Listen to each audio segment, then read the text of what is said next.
Alright everyone, welcome back to another video. Last time I left off with Clark leads the beachhead forces to Junction. Now on to teamwork in the landing at Biak. May 27th, 1944. Joint operation in the Pacific. Amphibious teamwork in action, pictured by Navy combat photographers, man, I always say that wrong, as ships, guns clear the way for landing on tiny strategic Biak Island in the Netherlands Indies. In this picture, moving down the beach at Biak, ahead of the U.S. advanced forces, a destroyer shoots up a Japanese ammunition dump, shown flaming from direct hits by the fleet. You can see right there is the ammo dump smoking up. But yeah, direct hits. And as they've said before in the previous videos, a lot of times the Japanese weren't expecting this, and so they just left supplies out on the beaches, and the Allies just come up and they just kind of take it or shoot it, and whichever. And it really isn't very effective for the Japanese to just leave all that stuff there. Biak coming ashore after the softening up. May 27th, 1944. Another Pacific victory. In the picture at top, alligators, that's in quotation marks, obviously, are lined up on the beach of Biak Island in the southern, Shutin, group of the Southwest Pacific. While on the left, men and materials are pouring ashore in the second phase of the amphibious landing. In the bottom picture, troops of the 41st Division unload from LCIs onto a Japanese jetty. Possession of Biak brought MacArthur one step nearer to the Philippines. You can see up here, that's where the troops are leaving from. You can see all the alligators, as they put it. Look at this. This thing has just been wrecked. Completely ruined. Shows the destruction that the Americans kind of unleashed on the Japanese there. Moving against the Adolf Hitler line. June 1st, 1944. Canadian tanks in action. Long columns of carefully camouflaged Canadian tanks move up to the front in support of Indian troops driving against the Adolf Hitler line. Last strong defense of the Germans south of Rome. This particular picture was taken on the casino front, where Canadian tanks played a spectacular role. In the bottom picture, a Canadian tank races along to join the attack on St. Angelo. So yeah, you can see the Canadian tanks all camouflaged up right there too. And obviously we would think that this camouflage looks a little bit better, but this one you would think, oh, well, that doesn't work very well.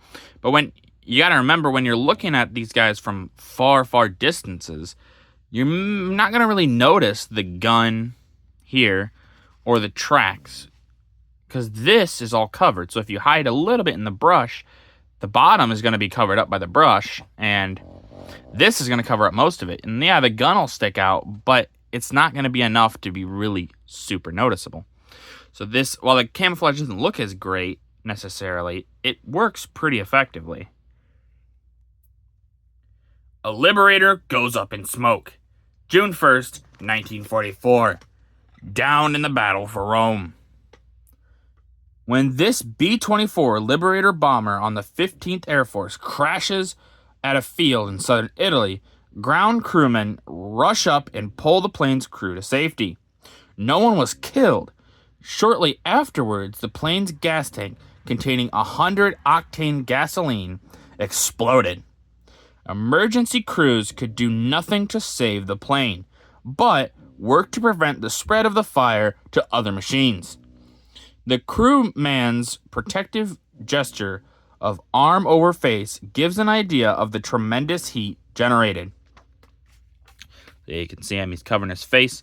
But yeah, you can imagine the heat coming off this thing in Italy. And it's June, so it's Italy. It's probably pretty hot out. And then also with this unbearable heat. This man must be feeling like he's living in basically hell. But yeah, once those gas tanks go off, those vehicles are basically gone. Not much you can do after that. It'll just burn and burn and burn until it burns itself out. And can't really save anything from that. Action and shut-eye on the Italian front. June 3rd, 1944. Infantrymen in 2 roles. It's on the alert now, and double time, as this infantry patrol, one of many that made possible the victory in Italy by feeling out the enemy and discovering his defensive strength, hits the ditch and begins to spread out on its mission to wipe Nazis out of a farmhouse on the 5th Army front. Below, worn out, this GI asleep on the roadside outside of Velletri. We're going to say Velletri. Yeah, a lot of these patrols, like they said, get in there, will test out the enemy's strength, report back, say, hey, this is where they're weak, this is where they're strong, you can hit them here, you can hit them there, and they would, it's good intel, and yeah, obviously, these guys are getting tired out, this is a long campaign, moving a lot, not surprising he took a little nap, and you can see he's kind of propped himself there on his shovel a little bit, not fully, he's leaning back on the railing here, but he's also kind of lean on the side, like there, and the shovel's kind of keeping him propped up as well. But, yeah, they're getting close. They're going to go push into Rome. So, you gotta get a little shut-eye when you can. Ready to enter the Eternal City. June 4th, 1944. The conquering liberators arrive. One of the 5th Army Division pauses on a bridge in Rome, awaiting the signal to enter the main part of the Italian capital. The commanding general's jeep is parked at the head of the column. Self-propelled guns, tanks, snipers, and roadblocks impede the progress of the Allied troops as they push through the suburbs toward the center of the city, along the Via Castina, the famous Roman boulevard. Now you can see they're ready to just enter. And there is some opposition. A part of it is that the city of Rome itself is kind of protected in a way from occupation by the Germans and things like that, mostly because of, the Pope. If we're going to be 100% honest, the Pope. Adolf Hitler may not have necessarily liked Christianity. He doesn't necessarily say that, but he was kind of anti-religious, as most dictators are, because they have an idea of, well, you can't be more loyal to anyone than me. So if you have more loyalty to God, well, then that's got to go. Stalin was the same way in that regard. But people still respected the authority of the Pope, even dictators. It's really, and people have pointed out, the Pope probably had some Nazi sympathies, but he's going to try to keep at least the Rome itself protected to some degree, because you don't want to make enemies of the Pope, especially at this time, because one word and all Catholics would probably listen to him on fighting you out. So, cheering crowds welcome General Clark to Rome, June 4th, 1944. The Eternal City is freed.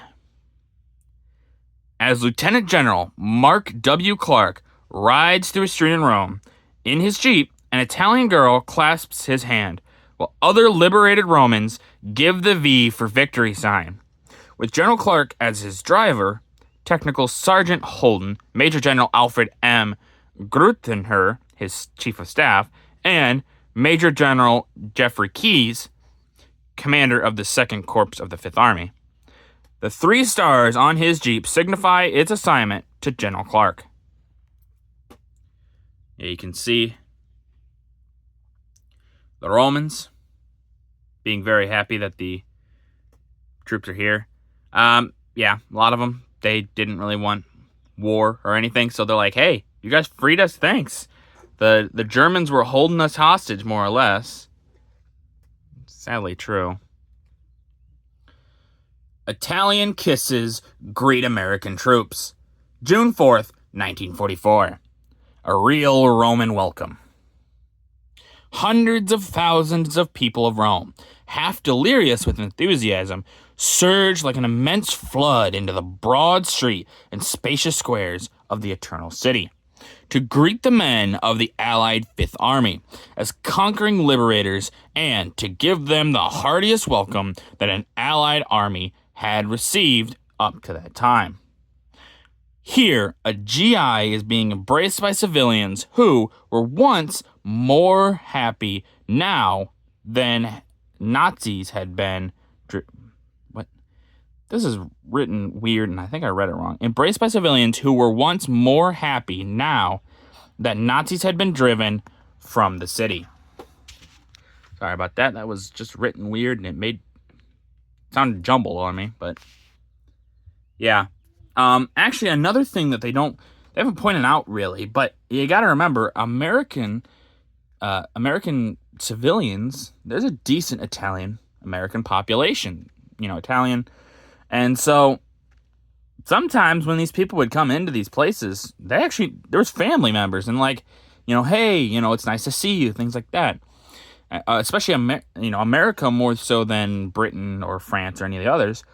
So a lot of these Italians actually really liked seeing the Americans because they're like, hey, we got family members coming and it's just great to see. But with that, that's going to do it for this video. If you guys liked the video, leave a like. If you didn't, leave a comment. Tell me what I could improve on. I always appreciate your feedback. And as always, subscribe. It really does help out the channel. Thank you.